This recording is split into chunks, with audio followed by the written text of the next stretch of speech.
What feckin' idiot decided it would be a good idea to make a spin-off to Ferris Bueller's Day Off?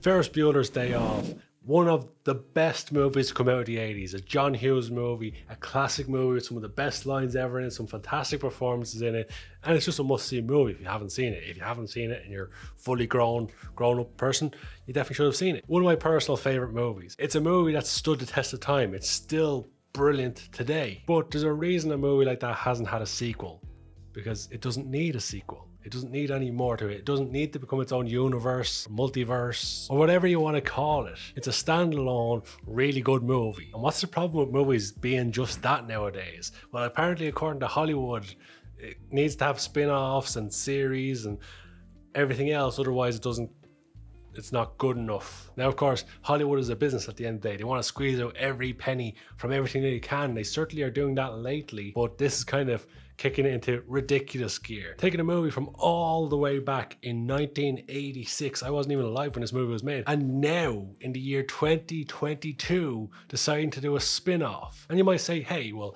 maybe the spin-off will be interesting. Maybe it's about Cameron, maybe it's about Ferris Bueller and what happened in the future, maybe about his kids, maybe it's about some relative of Ferris Bueller who finds out about his day off and tries to replicate it. Maybe it's about, well, it wouldn't be about the principal. Maybe it's about Charlie Sheen's character. Maybe it's about Ferris's sister. Well, it's not about any of that actually. What it's actually about is the scene in Ferris Bueller's Day Off where the two car valets joyride with the car, with Cameron's dad's car. The two people who are supposed to park it, take it, and go off and drive through the streets. Unnamed characters, not really anything special about it. Obviously, they bring the car back by the time Ferris Bueller is leaving the restaurant that he's in. So unless he was in the restaurant for 24 hours, there's not a whole lot of story to tell there. Well, apparently there's enough for a spin-off, because that's what the spin-off's about. About the two valets who steal the car and what they did when they stole the car, when they joyride with the car. And to top that ridiculousness off, the new movie is called Sam and Victor's Day Off.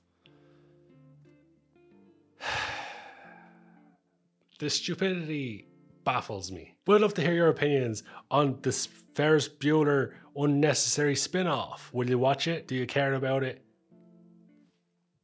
The end.